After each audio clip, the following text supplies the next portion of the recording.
But the problem is that if you are retaining any sense of personal identity, you are still in the world of samsara, right? You're Right. still in the conditioned world of samsara, still subject to its sufferings. Now, the Mahayana tradition embraces that and says you can experience, becoming the bodhisattva, you can experience that state of nirvana while retaining your personal identity and staying into the world until all beings have reached enlightenment. Hmm. But that early Buddhist argument it would be very hard for, certain Buddhists to say that Job was enlightened. I think it'd be very easy for others to say that he was.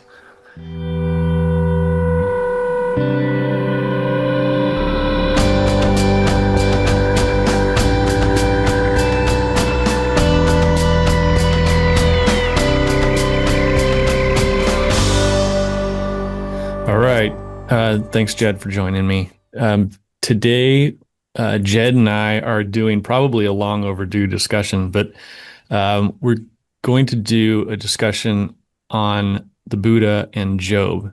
And so, Jed is our Buddha scholar, and I'll be the Job scholar. We'll use Scholars a that stretch term for me. we'll use that term very loosely. Yeah, it's a Right. stretch for me too. But there was enough interesting things that I thought it warranted this conversation, and hopefully it will um, bring about some thoughts in people who listen in and leave some comments. Love to hear more thoughts on this. But kind of the way I'm viewing it is just sort of comparing and contrasting Buddha and Job. Not that they're anywhere sort of in some ways they're incomparable, but we're gonna do that anyway. So we're gonna start out with Jed's gonna read a portion from an introduction of the Dhammapada, which is a collection of Buddhist teachings. So Jed, go ahead and introduce however you want to. Yeah, and I'll also preface like I'm definitely not a Buddhist scholar, but as a practicing Christian, I've found many elements of Buddhism to be very helpful. All right, so I'm a recovering addict, and there's some excellent Buddhist-based recovery groups that I've attended, and I found to be remarkably effective for me, a little bit more preferable for me than like the 12-step programs. So that was kind of my entry point into Buddhism is more of just the practical overcoming of desire, right? Because I think addiction Mm-hmm. is definitely one of those things that's like an intensification of desire that you have to overcome, or it will obviously overcome you.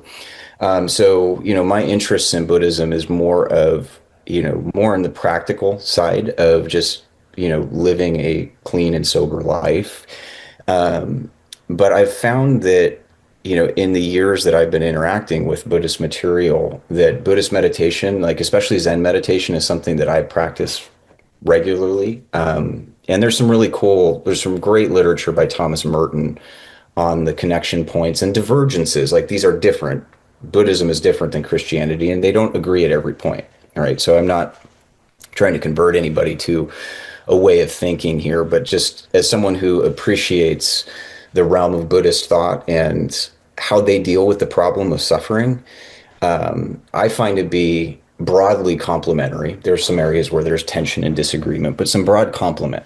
And so that's kind of the posture that I approach this as from a Christian standpoint, is that I take the Buddha to be enlightened and his enlightenment to be legitimate, and certainly not a replacement for Jesus in the Christian conception, right? But Mm-hmm. definitely a complement. So what I'm going to do is I have a translation by Eknath Eswaran, and he has like this series called Classics of Indian Spirituality, which the three main texts he's translated are the Bhagavad Gita, the Upanishads, which are both more in the Hindu traditions, and then he translates the Dhammapada, which is one of the earliest Buddhist scriptures. So gets us a little bit closer to the time of Buddha. It's not written at the exact same time.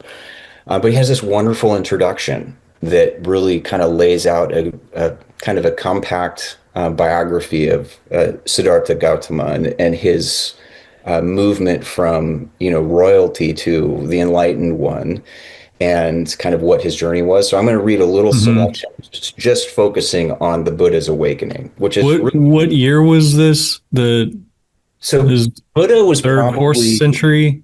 he was probably like fifth, sixth century Okay. BCE, right? And so, and most of the Buddhist thought that I pay attention to is more in the Mahayana tradition and the Zen traditions, which are more, develop in the AD period, right? So Okay.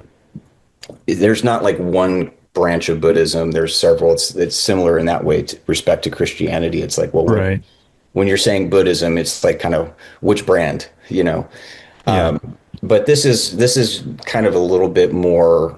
The Dhammapada represents more of what we might call primitive Buddhist thought, right? And still very relevant and very cool. So what I'm going to do is just read from. It's a couple pages long, so it's not very long, but just give Hmm. a sense of what the Buddha's experience of enlightenment is. And I'll back up and say at this point, he's already left his life in the palace behind, a wife and a son. And he leaves it behind because he's confronted with these four episodes of encountering human suffering. And he Hmm. sees that, his kind of privileged life in the palace will not ultimately insulate him from the problem of suffering and death. And so he goes on essentially a quest to overcome these. And Hmm. how are they overcome? So we pick up there. He's already, done years of meditation and has about five different followers who are kind of his disciples already prior to his experience of enlightenment. And so we pick up here where he is kind of resolving to pursue enlightenment after seeing that even austerity and fasting and, asceticism is not necessarily the path to enlightenment. Apologies, I was getting a text message coming through there. I'll silence my phone. So here we pick up. Near the city of Gaia, he found a tranquil spot under a sacred fig tree and a carpeted place fresh with grass, place with fresh, fragrant grass. Folding his legs beneath him, he drew himself straight for meditation and took a solemn vow. Come what may, let my body rot, let my bones be reduced to ashes. I will not get up from here until I have found the way beyond decay and death. It was dusk and the moon was rising, the first full moon of the first month of spring.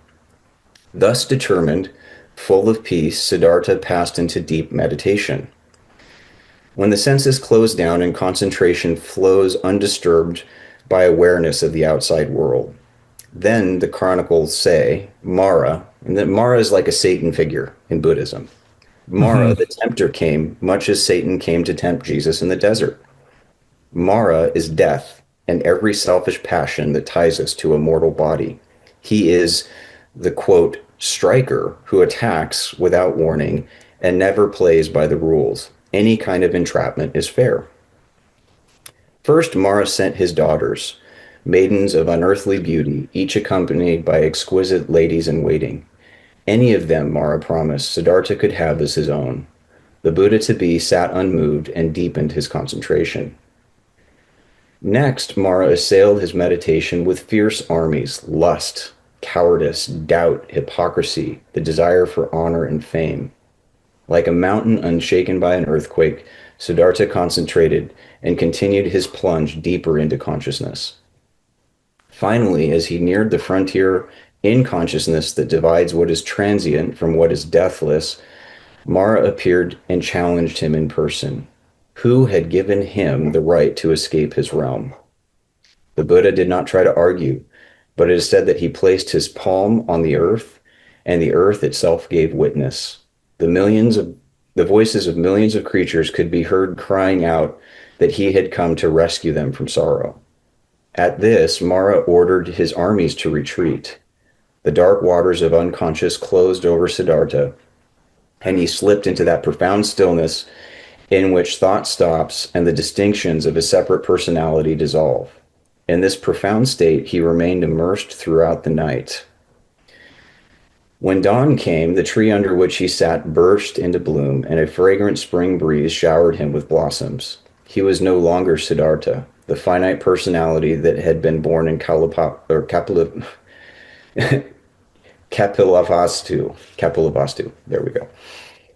He was the Buddha, he who is awake. He found the way to the realm of being which is beyond which the realm of being which death and decay can never touch. Nirvana.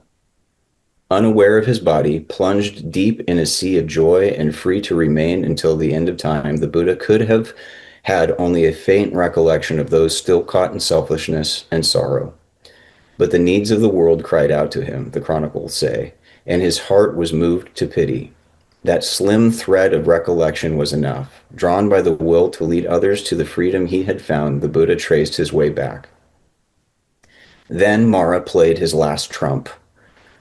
You have awakened to nirvana, he whispered, and thus escaped from my realm. You have plumbed the depths of consciousness and known a joy not given even to the gods.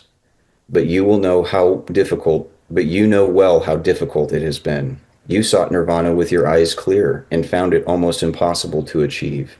Others' eyes are covered with dust from the beginning, and they seek only their own satisfaction.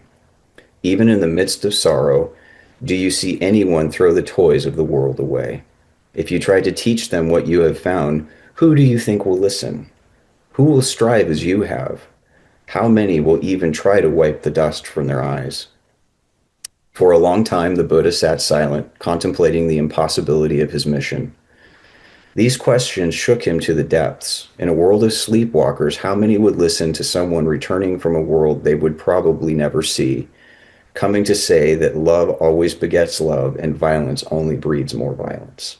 In a world guided by passions, how many would be willing to seek to make the sacrifices required to base their lives on these truths? Slowly his confidence returned. Perhaps, he replied, there will be a few who will listen.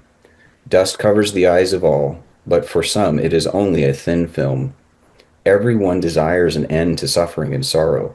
To those who will listen, I will teach the Dharma, and for those who follow it, the Dharma itself will set them free. Then the Buddha remained at that spot for weeks, immersing himself in nirvana over and over. Each time he probed deep into the heart of life, the nature of happiness, and the origins of sorrow. Then, with his teaching worked out, he went forth to teach. He had not only attained nirvana, he was established in it, aware of life's unity not only during meditation, but at every moment, awake or asleep. Now he could help others to make the same crossing. A kind of cosmic ferryman is represented as always calling koi puraga, anyone for the other shore.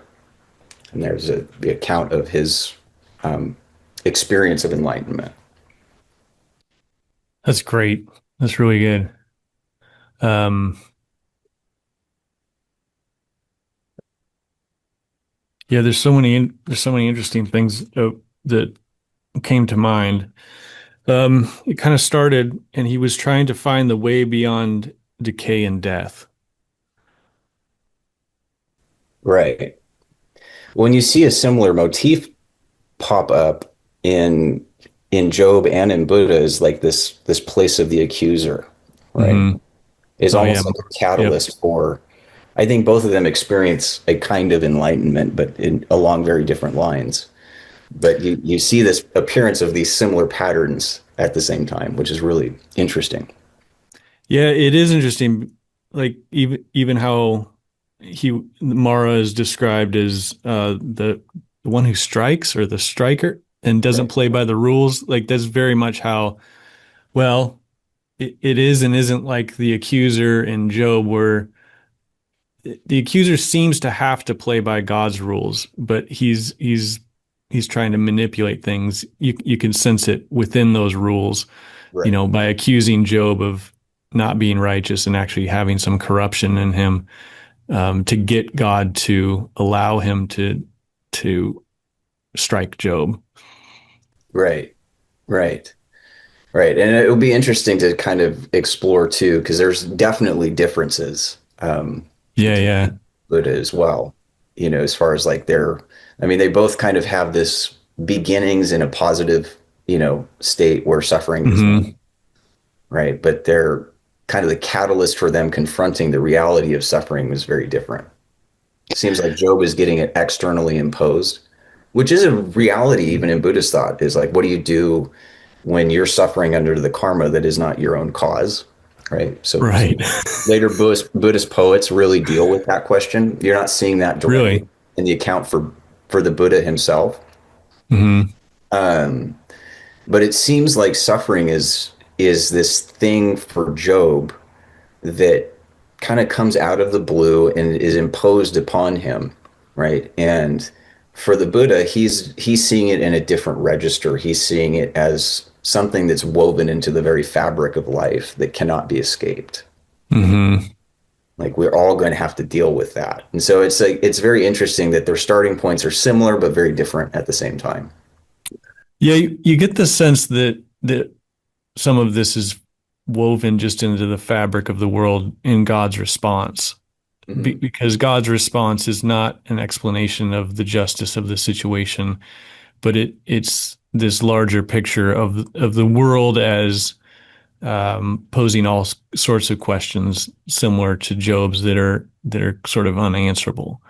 Yeah. But through the speech of God, you know, there is a sense of some sort of like G.K. Chesterton talks about it as it's a door that's closed, but you can see the light shining through the cracks, Mm-hmm. and that what God is talking about, while mysterious, is still good, and you kind of get a sense of that with Buddha talking about nirvana, and Mm-hmm. then the path um, the path that you have to follow in order to sort of realize that. Right. Right. Well, and there's like this sense that I get um that when I read, and I'm not, it's been a while since I've really spent any time in Job. So, you Yeah, probably, and I'm not familiar with any of the Buddhist right. So I'm teachings really too. looking So forward to leaning on kind of, I know you've dealt extensively in Job, like not saying you're like an expert, but you've spent a lot of time knocking around in that text. So I'm very interested to see, um, one of the things that's very interesting is I see there's kind of a what I would call like a psychological realism to the Buddha, right? He's not looking for some external, like, is there some sort of supernatural, hmm. you know, beginnings of the problem of suffering, or that it's externally imposed. It's just kind of, it's a given. And so in Job, you see this like emergence, especially I think it's what, chapter 19, where Job's looking for the mediator, right? Hmm. And someone to stand between God and humanity. Hmm. You don't see that in the Buddha. The Buddha is saying like here's essentially here's the Four Noble Truths and here's the Eightfold Path, and it's on you to is like the Buddhist, like if you go into a Buddhist temple, like one of the common refrains, like you take refuge in the Buddha, you take refuge in the Dharma, and you take refuge in the Sangha or the community. And in Mm. doing those three things, And the and Dharma is the teaching. Dharma is essentially, yeah, in that sense, Dharma is the teaching. So it's not like an individual effort that's solely individual effort, but it is on you to put the work in to come to Hmm. these realizations, like in the context of a community, in the context of teaching. So it's not like you're, a blank slate overcoming all these problems, you know, from the very beginning, all on your own. Hmm. But it doesn't involve the like this idea of some sort of external mediator, in the same way that Job is looking at that, and in the same way that like Yeah. the Jewish and Christian traditions look at this. Yeah, that's a good point. Although at the end of what you read, the Buddha ends up helping others, and it said that he becomes a ferryman, which Right. is a mediator. Right. So Buddha, while Buddha is not necessarily having this desire to call out for a mediator, he ends up kind of fulfilling that role. Right.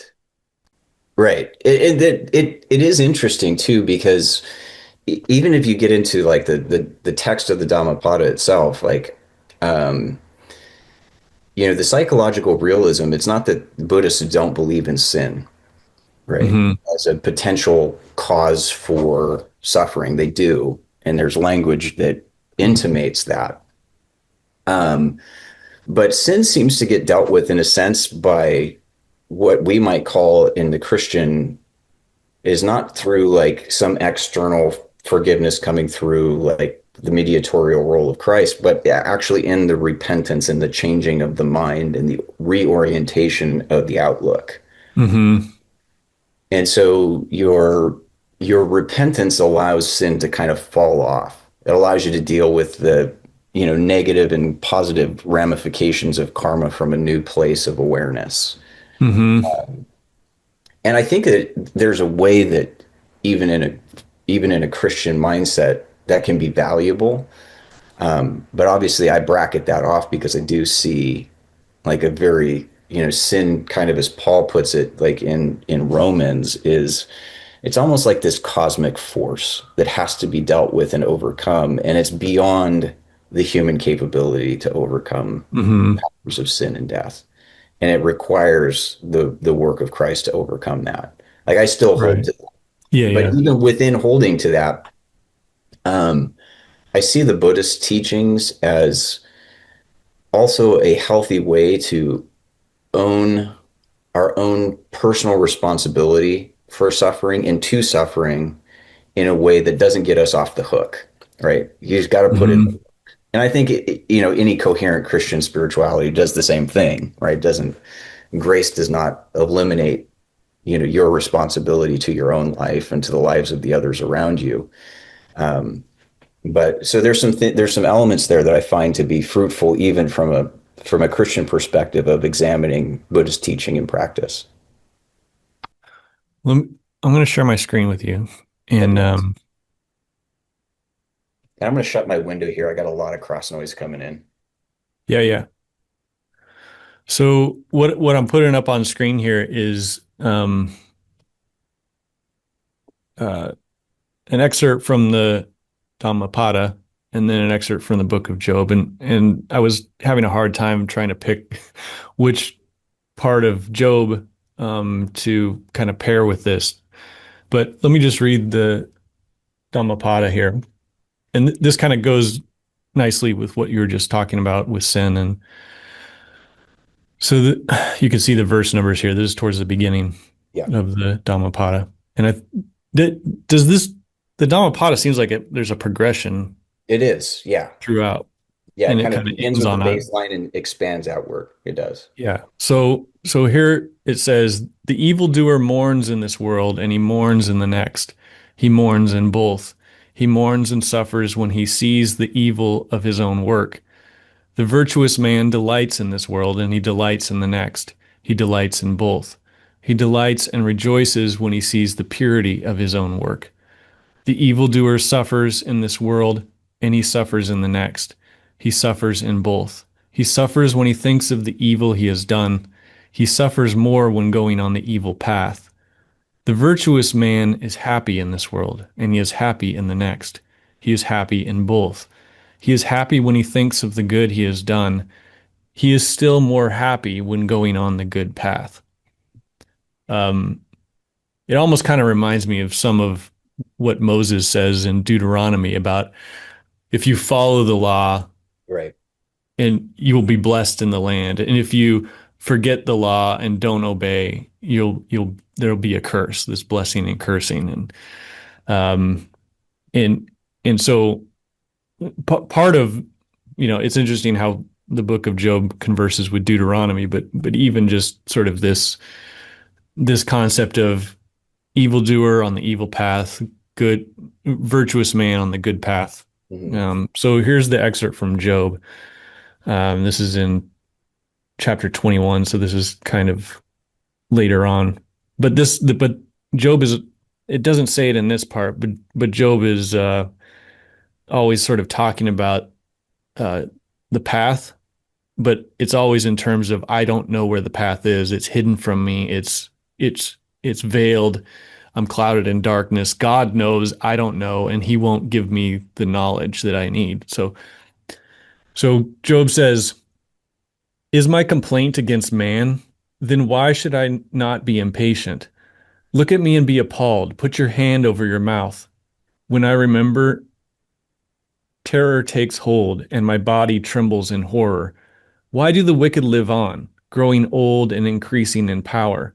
Their descendants are established around them, and their offspring before their eyes. Their homes are safe from fear. No rod of punishment from God is upon them." This is all the evil, the wicked. So he's actually asking why the wicked aren't punished. Right. Their bulls breed without fail. Their cows bear calves and do not miscarry. They send forth their little ones like a flock. Their children skip about, singing to the tambourine and the lyre, and making merry at the sound of the flute. They spend their days in prosperity and go down to Sheol in peace. Yet they say to God, "Leave us alone, for we have no desire to know your ways." And this is a this is a overall thing that Job is kind of doing against sort of a systemization of morality, of wisdom, of um, Hmm. how to live a good life. Because he looks around and first of all, he says, "Here I am, an innocent man, and I'm suffering things that I don't deserve." And his friends are like, "Ah, you're probably not innocent." So then this is a point where he switches around the argument. He's like, "Well, if you don't believe that, then why aren't the wicked punished? Right. Clearly, you know of wicked people that are are living peacefully." And so, um, yeah, I just wanted to put this up. I wonder what your thoughts are, just reading these two things, um, It's kind of side interesting by in side. Job, like you see this like recurring motif you see throughout, the all the way up through Christ's own teachings, but throughout the Hebrew Bible and then into Christ's own teachings is kind of this two ways teachings, right? The way of the wicked and the way of the righteous. Hmm. And like the perplexing problem of that, like you see that played out in the psalmist. So Psalm 73 comes to mind. And maybe we'll take a look at that. But Yeah, we is can. Job is dealing with the sense that like there's no justice in the fact that the wicked continue to prosper, right? It seems like they never find their own just deserts or rarely find that, right? And then, oftentimes the righteous suffer. Like that's a huge motif in Job. It's a big in the Psalms. It's all over the place in the Bible, right? And what's really interesting and different is that the Buddha might likely acknowledge that you can kind of get away with stuff in life to some degree, but that's an illusion, right? And that the Hmm. when you're engaging in evil deeds, you are suffering, whether you know it or not, because you are, in a sense, falling short of your true nature, right? So your suffering increases not because you're not being successful in your evil designs, but because you're getting further and further away from your own Buddha nature, essentially, right? Which is rooted in ideas like shunyata, the emptiness, or the nirvana, right? Where this this realm of existence that is completely unconditioned, uncaused, right? It's not nothing in the sense that it's like pure void, but it's an emptiness that's productive of everything. And to find your place in that is to embrace kind of that eightfold path marked by compassion and nonviolence that is reflective of your true nature. And so for the Buddha, like the wicked man who prospers is actually in a profound state of suffering, and then an even more profound state of ignorance that shields him from his own suffering, right? And Job is looking at it in this very different way that says there does not seem to be justice in the fact that the wicked prosper and the righteous suffer. Hmm. And so they're dealing with the same fundamental question, but in different ways that I find to be when you read them in tandem, I think it can give you a more holistic sense. So like if you see somebody out in the world who is, wealthy and healthy and well acclaimed, but is kind of a cretin morally, right? Yeah, yeah, There is a sense where that just grates against our sense of like, that doesn't seem yeah. right, right? And, the Buddha and I would say Jesus at the same time are both saying, well, they're not really getting away with anything, right? Hmm. It appears that they're getting away with something. Hmm. And, it doesn't make the problem of suffering any less perplexing for the righteous, though. It's like, okay, well, Right. maybe they're not getting away with something, but what do I do now with the reality of my own suffering that seems to me to be fundamentally unjust or Yeah. uncaused by my own actions? Yeah, it seems one of the themes that sort of uh, s- comes about in Job is this the appearances and then what's true underneath that's kind of unseen. So that's even like sort of summarizes what Satan's accusation of Job is he has the appearance of a righteous man, but inside, in his heart, he's actually corrupt. And then everything flips. So now it appears he's been punished as a wicked man, but inside he knows he's innocent. And so there's this weird kind of contrast between appearances and essence, or and then uh, Job is making this argument about it appears that the wicked are prospering, and so what's up with that? And I think one of the things you're supposed to do is you're supposed to um, think about the appearances, and what's hidden behind that is God's intentions and God's heart at the core. And sometimes the appearances and the heart are mismatched. Right. And that's interesting. And so there are times when things match up. The good man gets the good reward. And really, like, sort of in the end, I think for both Christianity and Buddhism, it's like that gets sorted out. Sort of like the good get the good reward, and the evil will get their reward in a sense. Although there is in Christianity, there's a little bit of like sometimes you get the good thing and you don't deserve it, but just because of God's grace and you know on a repentant heart. Right. It's it. But I had a yeah. question for you because I think that Hmm. this kind of strikes at the heart of, well, it strikes at the heart of my experience of suffering, and I think it Hmm. probably expands outward, right? Is I feel like my suffering is rooted in two two sources, right? The suffering I didn't ask for that I didn't deserve, of which I am actually innocent, right? Hmm. And then the suffering that I have created for myself, right? I deal with both. And I think most of us actually probably are in that category Yeah. where we, if in a state of honesty, like we can say, some of these bad outcomes that I've faced in my life are of my own making, right? I've made this world for myself and now I'm dealing with the fallout, right? And we all have been there to one degree or another.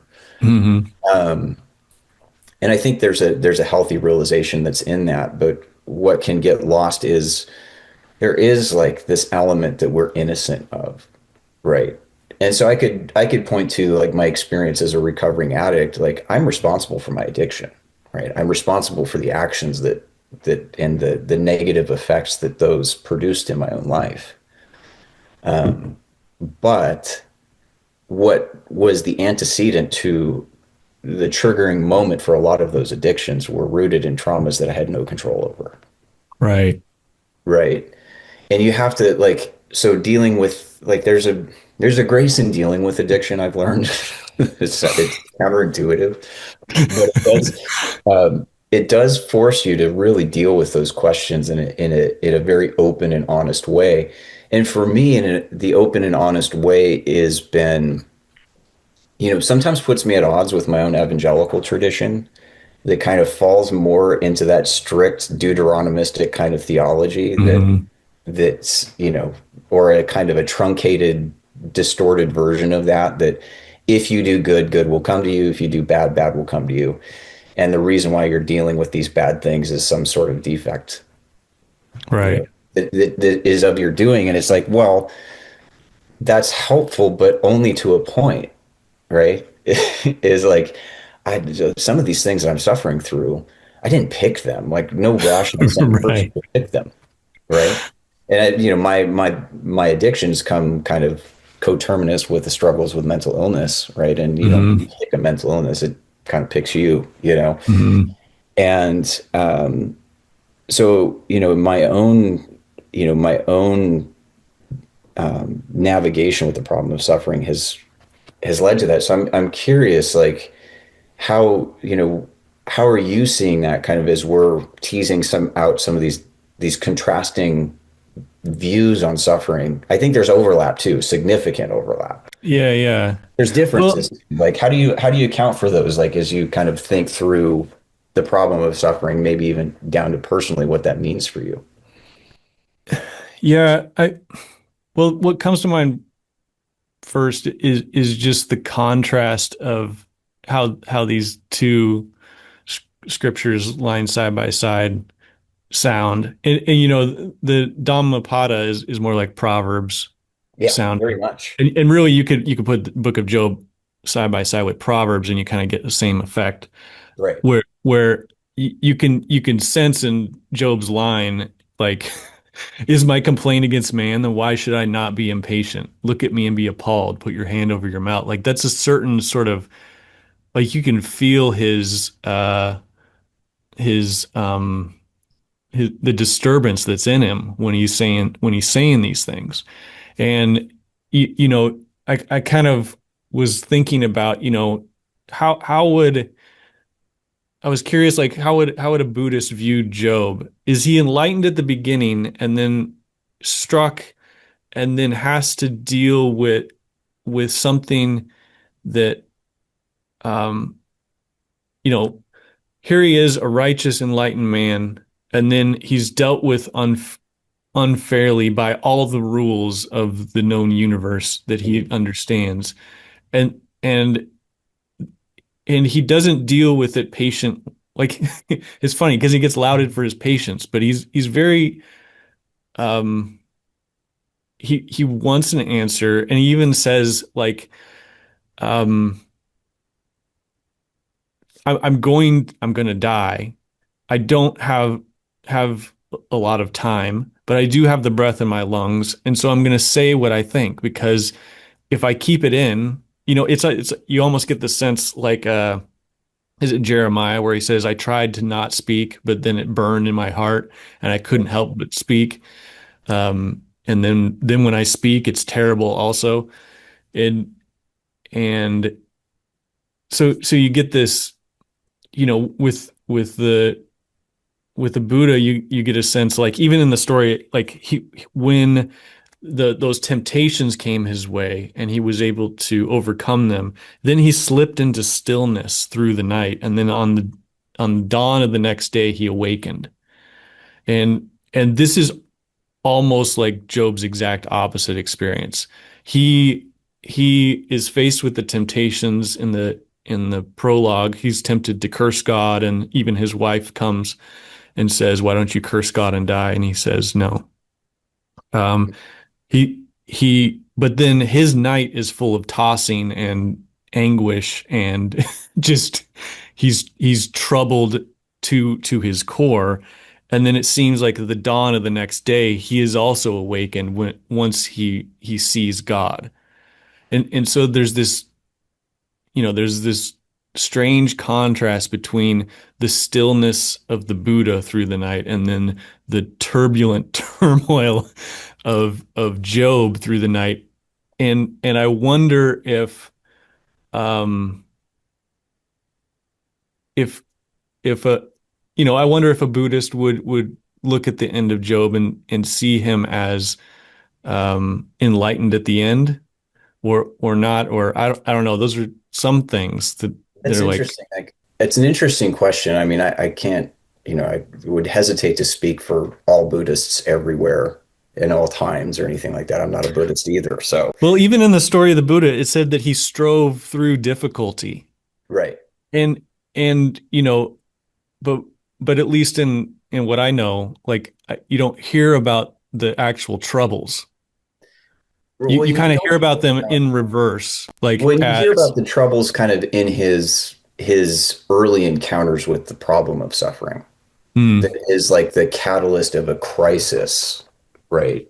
That he, has him leaving behind everything he knows in order to pursue like a resolution to the problem. I would say that there could be a Buddhist argument to be made that Job never experiences enlightenment. He's right. still in the same world of samsara, right? Still clinging to his own personal identity. Now, I wouldn't necessarily agree with that critique, but I think Well, I wonder if we did like a a Buddhist book of Job, that's what the friends would say to him. They would say, "You're caught in a trap of this reoccurring thing. You're too attached to your desires and your passions. You need to let go." And like, your own and personal Job identity. would, yeah, Yeah, your sense of self. Because I mean, there are some limited schools of Buddhism that do acknowledge either a sense of self or Atman. Typically hmm, Buddhists are saying like your ultimate unconditioned existence is not the self doesn't enter into the equation, right? mm, And yeah, then you have more nuanced views that will say, well, yes, there's a self, but really it's more about self and no self. It's neither self nor not self, right? right, A lot of these, they don't deal with linear logic the same way that we do. But the problem is that if you are retaining any sense of personal identity, you are still in the world of samsara, right? You're right, still in the conditioned world of samsara, still subject to its sufferings. Now, the Mahayana tradition embraces that and says you can experience, becoming the bodhisattva, you can experience that state of nirvana while retaining your personal identity and staying into the world until all beings have reached enlightenment. mm, But that early Buddhist argument it would be very hard for, certain Buddhists to say that Job was enlightened. I think it'd be very easy for others to say that he was. mm. That's interesting. And so, the idea that, that you have, that there's some creator God that is going to give you some sort of satisfactory answer is lacking in Buddhism, right? Right, right. Well, Uh, and it's sort of lacking in Job too because he doesn't get as yeah. he's there's both a satisfaction and a dissatisfaction at the end of Job. And I think even like it's even the way that it's written, Job's final response, you get a sense of Job realizing things are beyond him, Hmm. but he's still like there's a little bit of dissatisfaction still in the fact that God has withheld from him the knowledge that he was seeking, but he realizes I don't know what knowledge to seek because you won't even let me know that. And so, Right.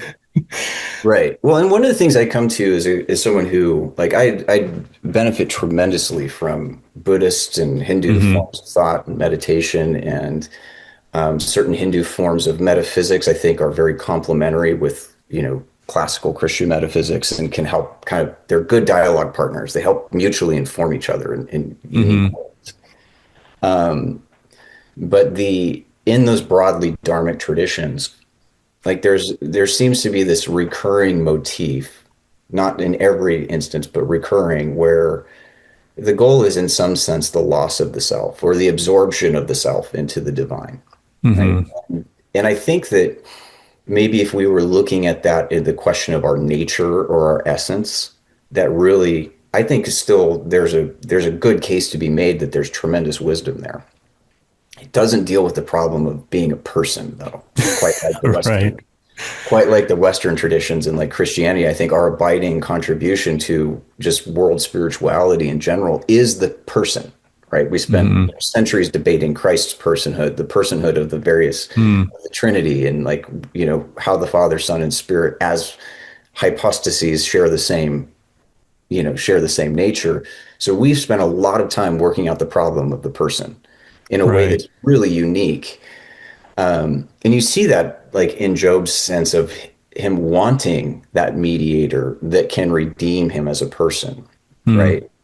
And that, if you're putting these two traditions in conversation, yes, maybe the soul is subject to a lot of rebirth, which is not a good thing in the Dharma traditions. You want to Right. escape the world of reincarnation. A lot of Westerners think it's great. I have these former lives and these lives that will continue on. It's like, no, you want to get out of that cycle because you're still Yeah, suffering yeah. if you're in it.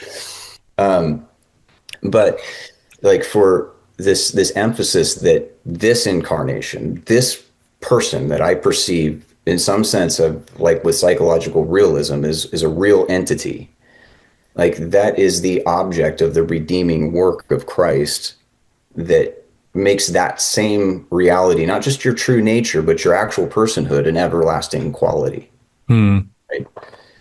And and so I find that when you bring those traditions that don't fully line up or agree, and they don't, Hmm. I'm not the kind of person who says like, I'm definitely pluralistic in my vision, but it's more synoptic. Same sense with the synoptic gospels. They're giving us slightly different pictures that when you put them in conversation together, that gives you a fuller picture.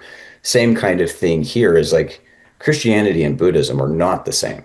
Like they're Right. really not.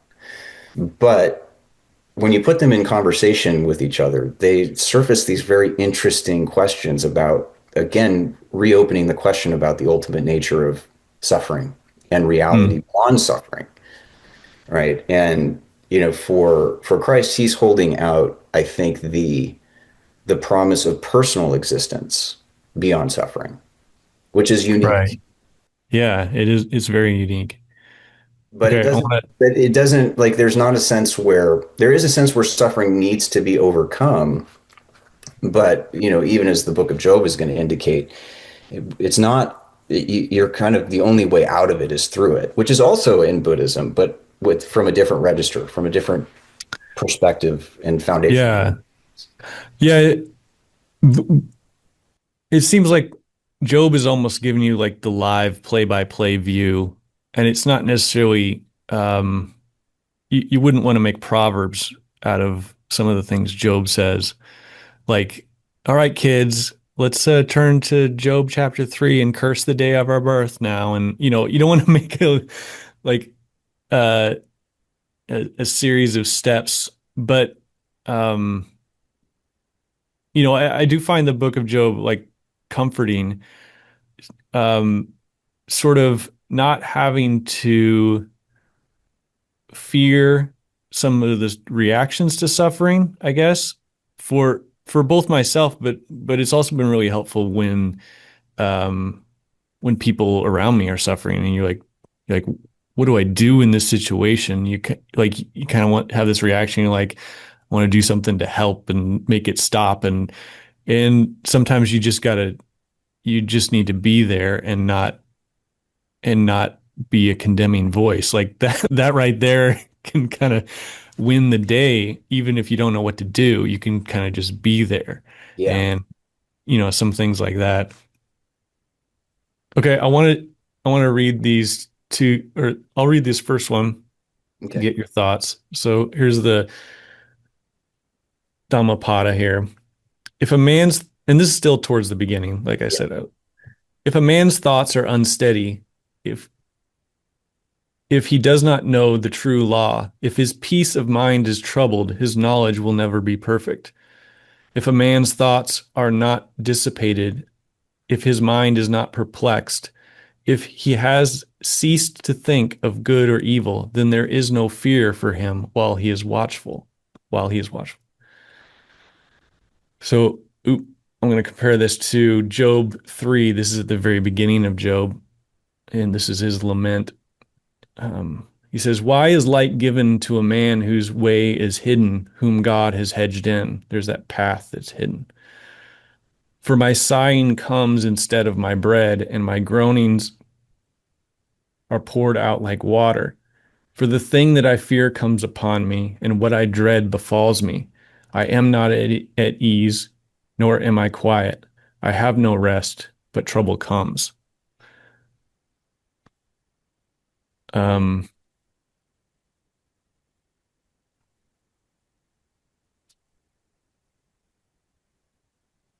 that opening lament of Job is so like just raw.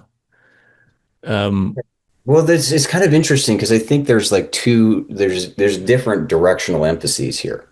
sure. Job's suffering and his experience of suffering, he's looking for answers from God. He's voicing complaints to his friends, and there's this rich dialogue around the problem of suffering that ensues, right? For for the Buddhist, you're not looking outside for answers. Hmm. You are actually the only way that you can find steadiness is to find that within yourself, right? And I find like where you see these kind of come together in a really interesting way is like in Meister Eckhart, right? Hmm. Which he sees God as that silent ground that the soul has to descend into in order to realize both God and the self, right? And that the incarnation of Christ is happening there at that silent ground at all times. It's like the eternal generation of the Son, right? And so you see this profound inward turn within Christian spirituality, and you see it in Judaism as well, in different ways.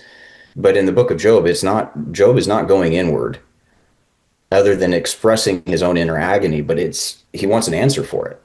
He wants somebody to give an account that makes sense. And Yeah. whether from his friends or from God, he never gets the answer he's looking for. Yeah. What I mean, he does go inward in the sense that he ends up sort of grounding things out in his own integrity, Right. which is interesting. So he does have to go inside to do that. And then through the process he sort of has these visions of the mediator, of the witness, of this the idea of going down to Sheol and being remembered and being the sort of intimations of a resurrection. That wasn't a popular idea then. Like, so he's sort of going inside, but it's in a very different way than what you were talking about. But oh, there's one other thought I was trying to string with that, which was um, well, it slipped my mind. Hmm. Oh, and there's a sense where, um, and this is like a crude distinction, right? So it's not, Hmm. you could falsify it fairly easily. So it's just more for discussion's sake.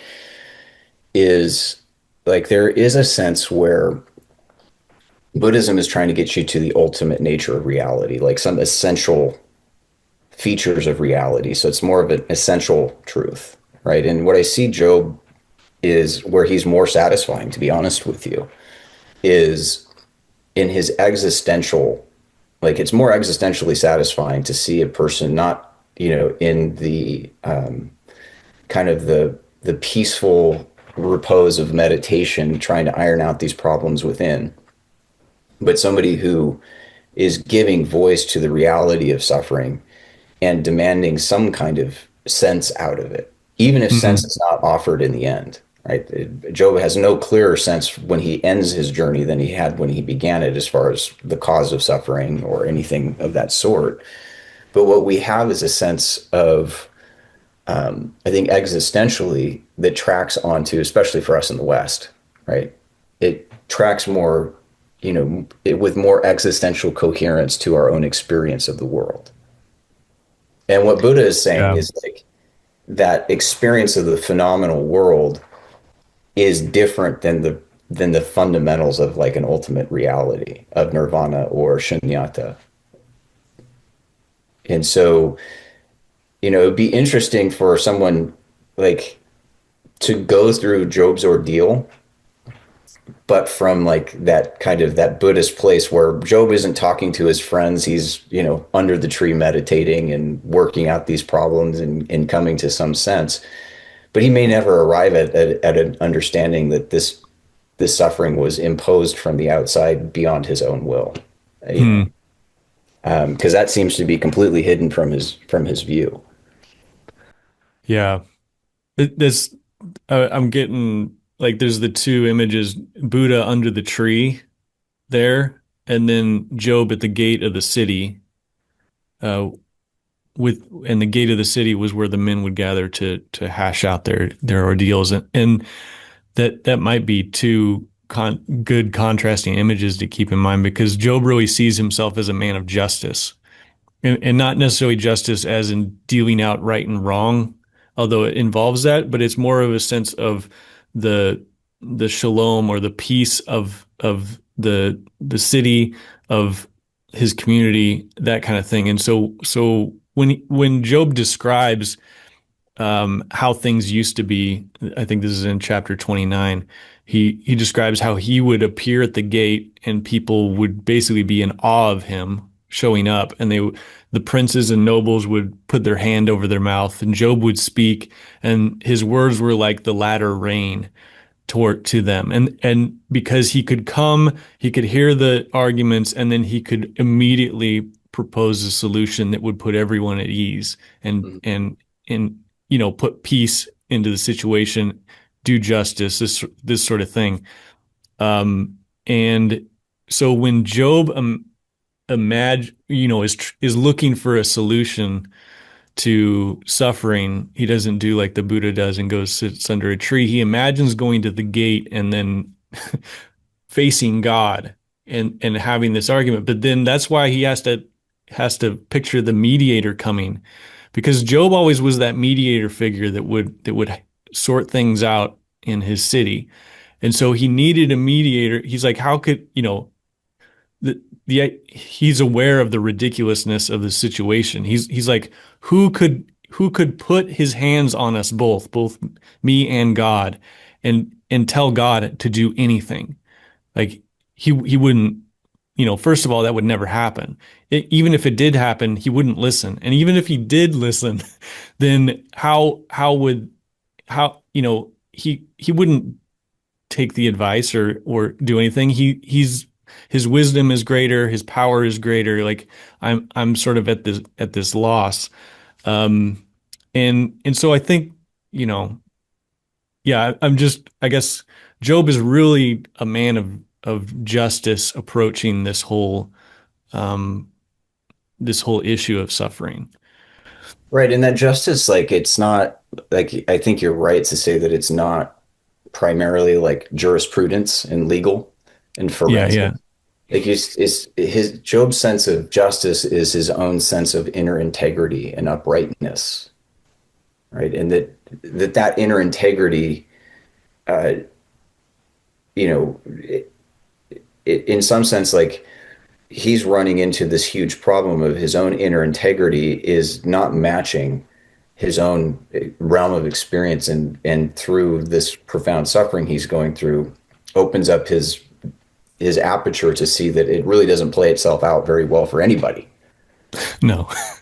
right? And so it's like this pervasive problem, and but he still is maintaining that, like, there is an inner integrity that he possesses that makes the suffering fundamentally unjust. Yeah, well, and it was even his inner integrity which enabled him to be that for his city and for his community. There was an inner integrity he that he developed inside of himself in order so that when he did approach the gate of the city and did address the men, there was an ability to create peace in the situation. Right. He's almost and so he's almost at a loss because when this happens to him, when he relies on this inner sense of integrity, it's sort of demanding um, some he demanding some sort of justice. And God ends up speaking to him in the end, which I think says something because Job was saying, like, I don't even know if God would come, and if he did come, would he listen? And it's apparent that God is speaking to him face to face in a way, and then God in his response is making clear that he was listening the whole time, even though he's not sort of addressing Job's main question, which was, what did I do wrong? I mean, the answer was, there's nothing you did wrong. So I'm reading this book right now, and this is kind of going a little off track, but God basically says that is an unanswerable question. Let me give you some more unanswerable questions. Where were you at the foundations of the earth? You know, Hmm. and and so there's a um so it yeah. Let me go to this next. Unless you have something else to add to that, I No, no, can. no. Let me go to this There next was a one. question I have lingering here, just like is like the way that Job's suffering like imperils his standing in his own community is very Mm, interesting, right? So the man who was, people used to come to for answers is now suffering immensely, which to his community is, a signifier that Job has done something wrong to deserve his current lot in life. So he the becomes a scapegoat. They mock him. They deride him. right. And it's interesting because it seems like neither Job nor his community, through those dialogues, you can kind of see that like their native sense of the problem of suffering is if something bad is happening to you, it's probably because you did something wrong. Hmm. Right? That's the simplistic understanding that they keep running up against in their dialogue. And that Job rightly is maintaining, no, I didn't do anything wrong here. I'm not suffering because Hmm. of some inherent flaw within me. But it definitely, results in a loss of status in his community, which at that point, that's kind of, a man's identity is bound up in his social status. And so Job Yeah. is robbed of that as a result of this suffering. I think that's very interesting. Yeah. And I mean, Job isn't um a shallow person where he's like, "Oh man, I wish I had the respect that I used to have." He's more troubled than that. He's saying, "Does the respect that I used to have even mean anything now?" And Right. he's sort of lamenting that doesn't even mean anything. Um, yeah. Well, you see that too. I mean, I've seen it in Christian communities um, where I've observed people who go through these periods of profound suffering that's really unexplainable. Hmm. How often that can be very isolating for the person who's experiencing the suffering. And maybe not because the community, we've hopefully grown up a little bit in the last few thousand years, right? Is not necessarily because they are blaming the person for their suffering, although I've seen that happen too. But Hmm. a lot of times it's because there is almost nothing to be said or done, or there's nothing apparent, immediately apparent that you can do for someone who is in a profound state of suffering. Hmm. And so oftentimes they're left to suffer in isolation and to suffer alone. Yeah. And and you see that kind of that interesting interplay between Job's own personal isolation and then his continued interaction socially is that Yeah. every effort to try to assuage Job's sufferings and give him some sort of account for why it's happening, or just they're frustrating him further. It's almost Right. compounding. It's Right. compounding the suffering with, oh my gosh, like, you guys don't get it at all. Yeah. Well, And he really becomes a scapegoat. And Rene Girard, I have a little book where he wrote about on Job, and oh, he did. Okay.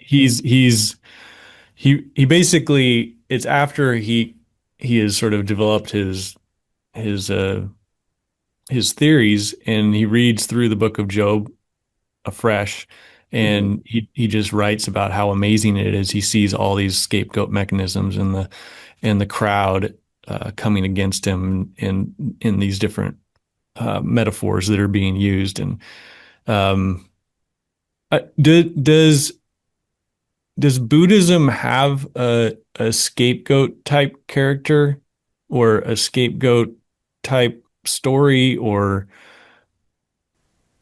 Um, so not in any like straightforward way. So you have like, especially in the Mahayana tradition, you have the bodhisattvas who do play like a mediatorial role, but they hmm suffer with and for others.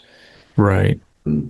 but not in the same sense of like the bodhisattva is not viewed as guilty. Job was viewed as guilty, and that's, Girard's primary insight is that, prior to Christ, the victim was viewed as guilty, Right, right. right?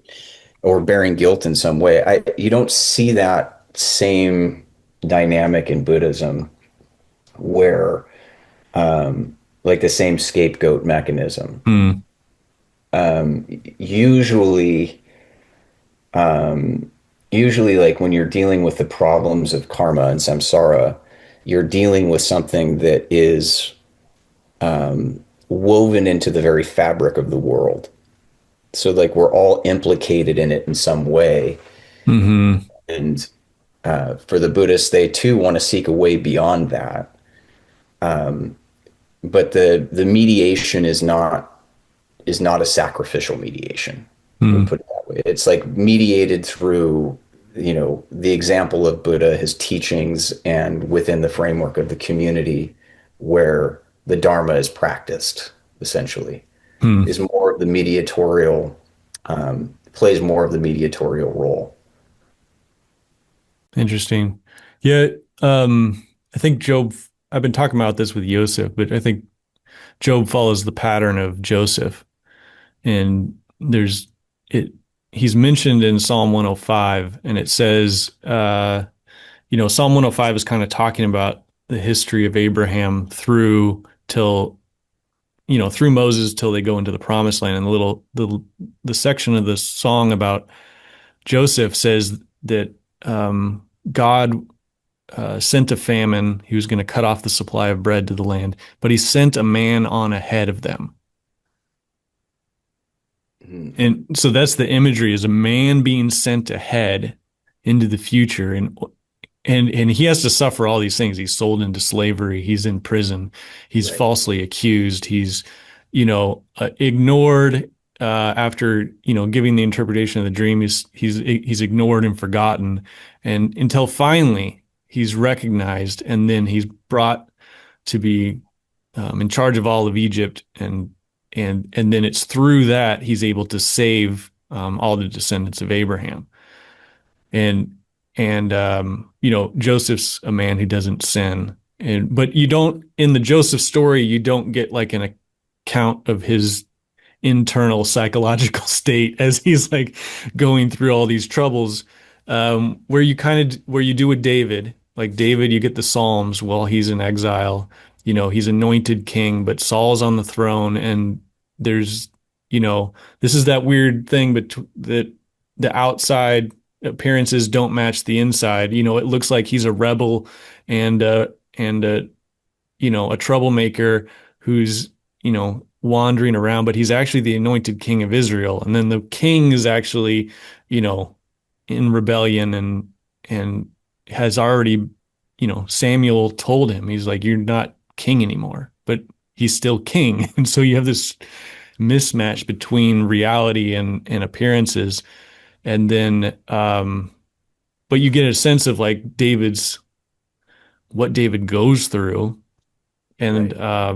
And I think similar to Job, it's like Joseph and David.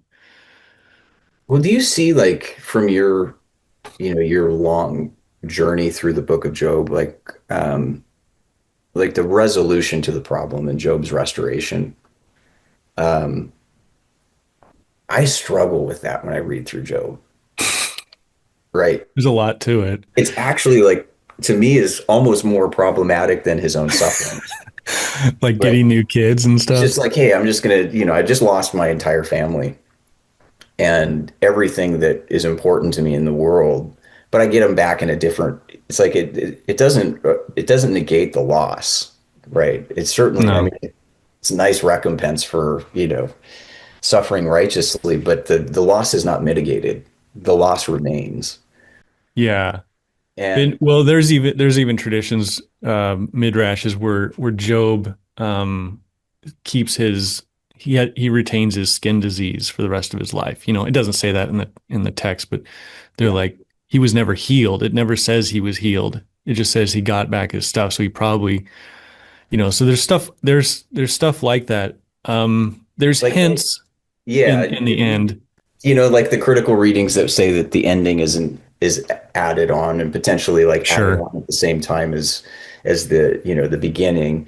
And those are interesting discussions, but like to me, there is a sense where like God's answer from the whirlwind is the appropriate ending, Right.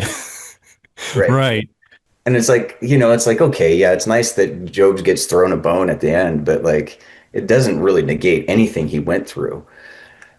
So I don't know, like in your readings, like how have you dealt with kind of the problem of the ending of Job? Yeah, I mean, I think overall, Job suffers not for his sake, but for everyone else's. I think that's kind of the picture that you get. Is it wasn't for Job that all this happened. And you say that, but at the same time, he has this book and this glory about him because of it. And so he is glorified in a way, like quote unquote glorified. So in that way, his suffering glorifies him, but in another way, it wasn't for him. So you see, if you compare the beginning and the end, they're similarly structured. It talks about Job, his children, his wealth, his the feasts and the sacrifice. And then at the end, it's in that exact opposite order. It's the sacrifice, the feasts, the his wealth, his children, and then um, yeah, I don't know if I said that right, but they're mirror images of each other, Right. and then so if you compare the beginning to the end, what happened, like he would his prayer and sacrifice on behalf of his children in sort of unknowing, like he didn't know what was in their hearts, and just in case he was doing this mediation, this Right. prayer and sacrifice. And at the end, he does know his friends were wrong, and he does it. And that mediation is now not just for his children, but for these men who are basically kings. They're other rulers. And so what in microcosm was in his household now gets expanded to at least the region, Right. Right. to the world for kings now. And then you see the feast that the brothers were holding in each one of their houses on the days. At the end, the feast is everyone gathers in the house of Job. Hmm. So it says and this is like a restoration of even uh, like everyone who despised him is now gathered in his house and to eat bread with him. That's what Hmm. it says. So you have this thing that was private that the sons did. Like it doesn't even say that Job attended, but now everyone is now in the house of Job eating. Hmm. And this is, you could even say that this is a similar to now everyone is in the church or the body of Christ, Hmm. and Christ is the head. Similar sort of thing. Like Job is the head, and everyone's gathered underneath him because you know, So um, kind of reading Job as a type of Christ. yeah. And then you see him get double his stuff, but even with his children, um, when like I mentioned it earlier, there's a portion in I think it's chapter 14 where he's talking about he says there's hope for a tree that even if it was cut down, at the scent of water, it would start to bud. It could basically come to life again. Hmm. And the imagery there is basically a family tree. Job is the stump in the ground. His family has been cut off. Um, and he said maybe if I was like a tree, I could then sprout again and grow more branches again, Hmm. which ends up happening. But he's like that's not how it is with man. Man, and then he talks about death, and he just says man goes into the ground, into Sheol, and he's gone. He's just he's just he's just gone. He doesn't come back to life again. But then um, he says to God, if you would hide me in Sheol, and then remember me, and think, until your wrath be past, and you remember me, and remember the work of your hands. And so he's like, just like you made me, formed me by the work of your hands in the beginning, Yeah. after I would be in Sheol,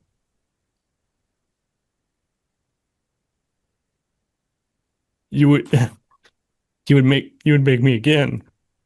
Hmm. And so he sort of, then he says, I don't even have that hope. So he says, what has happened to me has destroyed even that hope. But in the end, he has seven sons and three daughters again. Hmm. And there's, he's already talked about it at conception, who's in charge of that. Hmm. God at conception says, this is a man, this is a woman, this is who they are. Hmm. So in the end, when he has seven sons and three daughters again, that just means that God remembers the other children. Hmm. And if God remembers them, then he could that they're not forgotten.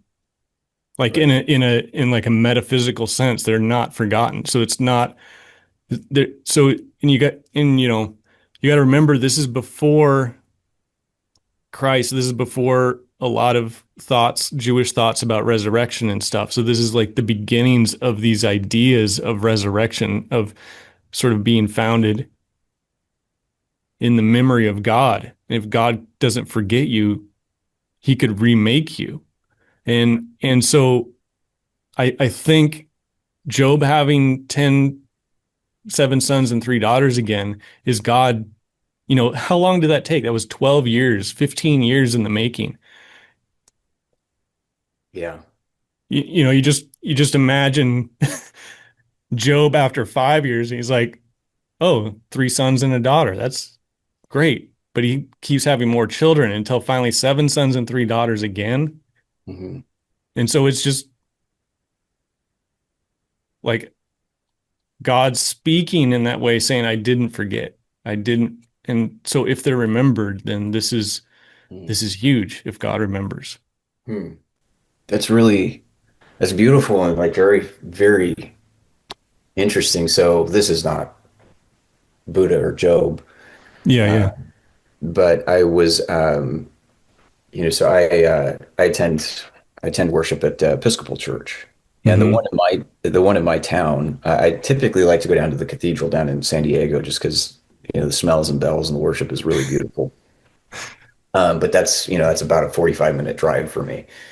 So the Episcopal Church here in my town is more of an Anglo-Catholic uh, a congregation, and really beautiful worship. And as we were celebrating the Eucharist a couple weeks ago, because I go to that, and then I'm a part of a little bit more of like a Christian contemplative community here locally as well. Hmm. But we don't do sacraments and those. It's more meditation, contemplation type stuff. But as I was taking communion, you know, the do this in remembrance of me. Yeah. I was thinking of that in terms of like, I'm ingesting and bringing into myself the body and blood of Christ himself as an act of memory. Like I'm remembering you and Yeah. remembering your life and your sacrifice and your presence here now, in these elements. But it was just interesting because he's like, yeah, Jed, I remember you too, right? You're a part of my body. Like I haven't forgotten you. Yeah. And as we think about I think about my own suffering, is that's thwarted the course of my life, right? The way that mental illness and trauma and addiction Hmm. have altered the course of my life in a way that there are certain things that I've lost that I probably won't recover, Yeah. right? Or that if I recover them, they come back in a very different way than before I lost them. Right. And there's this beautiful hymn we used to sing in the Presbyterian church. It was called Pensive, Doubting, Fearful Heart. And it's God speaking to you in this hymn, right? It says, "All thy wastes I will repair; that thou shalt be rebuilt anew, and in thee it shall appear what the God of love can do." Right? And I remember like there's times where I'm just like, I'll still hear that psalm and it's just like tears coming to the eyes because it's like Mm. the experience of those wastes and Buddhist meditation really helps me tremendously at a practical level. But Christ is to me, Christ is speaking through those and helping me explore suffering and learning to cultivate awareness and compassion and nonviolence, Yeah. and those things. I think Jesus embodies those as well. So I feel like his blessing in my journeys there, because I'm taking him with me. But what I think helps me continue to cling to Christ is that sense of this life that I live and that I have lived. It has meaning and purpose and value to it beyond what I can make of it. Like I can't cultivate that value in such a way that I've completely actualized and optimized. Like that's probably never going to happen in this life, right? Yeah. But that there is a sense of that hope and resurrection is kind of that hope, as dissatisfying as it can seem to me at times with Job's resolution, right? Is that there will be some sense of restoration of all those ways in which my life and my existence on earth were thwarted through, karma or sin or whatever you Mm. want to call it in that whole umbrella of suffering, will in some way be undone. Yeah. Yeah. And that I can exist without those encumbrances any further. And in some sense, I can taste that now through the eyes of faith. But it doesn't necessarily, it's not going to line up with my experience in some one-to-one thing. Like I don't have 10 kids. Well, actually I have 5 stepkids and 3 of my own. So You're on your way. if we had any more, I could end up, I could end up surpassing the Brady Bunch here. But there is that sense of, there's certain losses in this world that I think like I've had to come to peace with that are irretrievable on this side of the grave. And like those things you do, like, especially when it comes from things that were imposed from the outside that I didn't have a hand in shaping. Hmm. There's this sense of like justice and integrity in my own sense of self, as checkered as my experience has been, there is a sense where God made something really good in here and that he wants to see expressed in the world. And oftentimes that itself is what is thwarted most. Hmm. So, how do I carry that? How do I carry forward in the face of suffering? Yeah. Is, for me, like that's a very important and existential question. Because if I get wound around the axle too much, like the effects for me can be life threatening. I can go Hmm. on a bender and cook my liver, Right. or Right.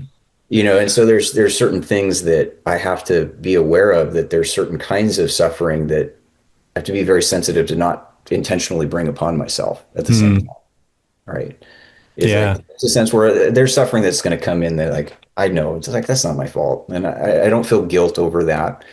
But there is a sense of like with what is in the domain of my control, the more I can be aware of that, the more that I can approach that from a posture of quiet, even if everything around me is Hmm. going crazy. And the more I can do that with compassion. And I think that the nonviolence piece has become very important to me. It's been one of the biggest challenges because, my challenge is not going out and getting in fistfights. I've been in a few of those as a younger man, but that's not my experience. I'm not a violent person in that way, Yeah. but we can still be very forceful in the way we assert ourselves in the world and the way that we converse with others, and in some sense, like verbal violence, right? Hmm. And so learning to let go of those things that I think will protect me, Hmm. and to receive grace in a different way. I think Hmm. there's a ways that the Buddhist framework is still very helpful, right? But I don't approach it as a Buddhist. I do approach it as a Christian. Is like Right. where God's wisdom can be found, I can make use of it. Yeah. And I see profound wisdom there. But the thing that really singularly unique about Christianity that keeps me in is the notion of resurrection. And there's a very selfish orientation toward that. Like I Right. want to experience that, Yeah, right? yeah. Like there is a sense where, but there, it's a sense of like, God is omnipresent, which means he's also equidistant to everything. And the value he's conferring on every point of existence is kind of an ultimate, right? Hmm. And so I, as one of those one point amongst trillions in existence, or, it's almost absurd to number that. I have that same worth and that same value, not because I've made myself or anything like that, but because God made me, Yeah. right? And like I want to see that thing that God has made to grow and to flourish and to become itself. And so I find that the idea of resurrection is essential to my own faith and practice Mm. now. Like and even it's very interesting because I used to look at resurrection as an event, and I think I've been looking at that the wrong way. Jesus, prior to his own death, tells Martha in John 11, "I am the resurrection." Like so, Yeah. this is an identity. This is a quality of life. It's not just an event that happened in is not an episode in the life of Christ. It is his life, Hmm. right? That's capable of experiencing death and swallowing it up. Hmm. And so that's what that's what keeps me in the faith. Actually, is not that I see lots of wisdom outside of Christianity, and I want to make use of any wisdom wherever it's found. But what remains very unique as someone who does have like eclectic practices, and what keeps me in is that, right? Hmm. Is the one who is simultaneously crucified and resurrected. Right, right, He's resurrected while he is on the cross. It's not the cross is not like some interruption in the resurrection life. right. Yeah. Well, even thinking about like how Christ goes towards his crucifixion and the sort of, especially like in the book of John, like it amazes me how John writes about it. He's so like singularly focused and he's Mhm. so aware, like so conscious of what he's doing, what's about to happen. He's trying to communicate it to his disciples, and he's also aware that they're not understanding it. And that they won't understand it. And like yeah, there's something very sort of powerful about that. And it that's in contrast to Job. There's a weird way which Job is sort of unconscious of everything happening to him, and Christ is sort of super conscious, aware of everything that's going on. Mhm. And um yeah. Yeah, one of my favorite kind of there's two books I would really recommend for anybody that's interested in exploring kind of the connection points between Christianity and Buddhism. So Thomas Merton's title would be the first one I'd recommend. It's called Zen and the Birds of Appetite. Okay. And I love Merton. Just almost anything the guy writes is there's such a richness and depth to it, and he's exploring these connections as a Catholic monk, and within the confines of monasticism, it's excellent, and it's more focused on Zen Buddhism. But then there's another book called Living Buddha, Living Christ by Thich Nhat Hanh. And I love Han's writings, and his lectures are available online. And he's a Vietnamese Zen Buddhist and a monk that Hmm. rises to prominence in the West in protest of the Vietnam War. And he becomes a kind of an anti-war leader in America and in France. He opens up some monasteries in North America and in Europe. And he has a very interesting take on Christianity because French Catholics were quite oppressive of Buddhist communities when they, when they occupied and colonized Vietnam. So his initial view of Christianity was very negative because of, how oppressive the Catholic communities were of the Buddhist communities that he was in. But then he moves to the West and he becomes friends with Merton and he becomes friends with Martin Luther King. And he actually takes communion, which is unheard of for Hmm. for a Buddhist monk. So he communed as a Christian. And he writes this book, Living Buddha, Living Christ. And in some senses, you get the sense of this deep kinship, almost like brotherhood between Buddha and Christ. Hmm. And it's not that at every point I agree with Han in his view of Christ, but it's very interesting to get a Buddhist view of Christ in his own teachings. This where Yeah, I feel like yeah. he shines is where he's examining Jesus's teachings because he's looking at Hmm. them through a lens that's less familiar with like the 2,000-year Christian history of development of how we understand his teachings. He's kind of coming at it with a fresh set of eyes, Right, right. seeing these through the Buddhist lens, but he sees in a very real sense like Buddha and Jesus are both intimately concerned with the problem of suffering and Hmm. how we, and are, in some sense, compassion embodied in how to deal with that. And it's very interesting. So there's some great work out there for people who are interested in kind of exploring, this, those dual traditions. And Yeah, Han, yeah. I attend from time to time, I'll attend a monastery down here in the San Diego area. And they're the same way as they're like, well, we're here to teach meditation and the Buddhist teachings, but our encouragement to those of other traditions is, how do you take those teachings with you into your own tradition and Hmm. try to convert you into, there's no conversion ceremony that they're asking you Right. to go through. Well, And so it's yeah, pretty and interesting. a lot of like Zen and stuff is sort of neutral in that respect. It's not Yeah. geared Zen toward, specifically is not, yeah. it's almost, in some ways, Zen almost lies outside of Buddhism. It's almost like Neoplatonic. Yeah. Yeah. And I gravitate more towards the Zen side of it. Yeah. There's other expressions that are very interesting for study. But my sense is more of like where the meditation practice of Zen meditation. I do have a couple of different forms. Zen is one of Hmm. them that I use. Is for me, it's like an embodied way to be still and know. Hmm. It's good, man. And then you see like the sense of where I think that Buddhism excels is like how we're really intimately connected to everything else. Their idea of dependent arising, that Yeah. like there's no actual bike. What you're looking at is pedals and handles and like all these different phenomena that create the bike as it is, but that bike is also connected to everything else, or like how everything can connect.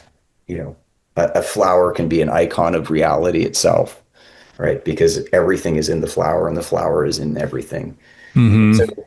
that expanded sense of the interconnectedness of things is for me is it's an interesting lens into how God's presence connects to everything, right?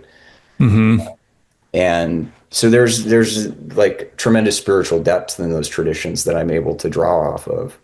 But the goal is not not for me to become a good Buddhist, but for me to further pursue what union with Christ means. Right. And for me, like, as a guy who's studied theology and the scriptures for so much of my life, you can study it to the point where it becomes familiar and then it becomes unfamiliar because you know it, right? Yeah, yeah. And so being able to explore these other traditions with maybe that vocabulary that I've accumulated over the years has allowed those kind of what I would say old truths to come back with this renewed significance, that it's not just justification or glorification or sanctification, but there's something deeper that's holding that all together, right? Which to me is nothing less than Christ himself. But the problem of suffering, I think, for both for Buddha and for Job are these catalysts into, you can argue whether in Buddhist terms Job was enlightened, but he was certainly awakened, right, Right. to a new reality and a new vision of God that could not have happened absent of this external suffering coming into his life. Hmm. Yeah.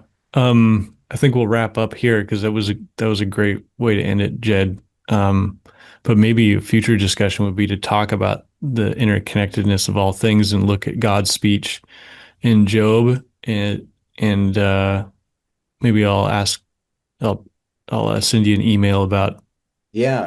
anything Well, that would be connected to that I because think that that might be there's an a interesting thing because I huge think that's what happens at the end of the book of Job. there's a huge connection point between the Buddhist concept of shunyata or emptiness and wisdom or Really. sophia. Yeah, they're intimately connected. I see them as, in some sense, if you're looking for those concepts to translate, it's wisdom itself or wisdom herself, and the notion of what that emptiness actually functions as within Buddhism. I think there's tremendous crossover there. All right, man. Well, I think that we need to talk again about some of this stuff, but Yeah. I thought this was a great conversation and I appreciate you being open and sharing some of your personal story and all that. So I appreciate it a lot. It's always good talking with you Yeah. and This is the I've first time always you and I appreciated, talk, huh? just you and I. I don't know. I don't think we've done just a one-on-one No, conversation. we haven't.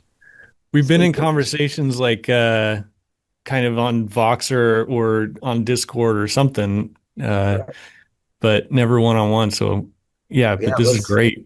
let's continue. This is a lot of fun, Jess. I really appreciate it. All right. Well, thanks, Jed. I'll talk to you later. Sounds great. All right, you take care, man. All right. Bye.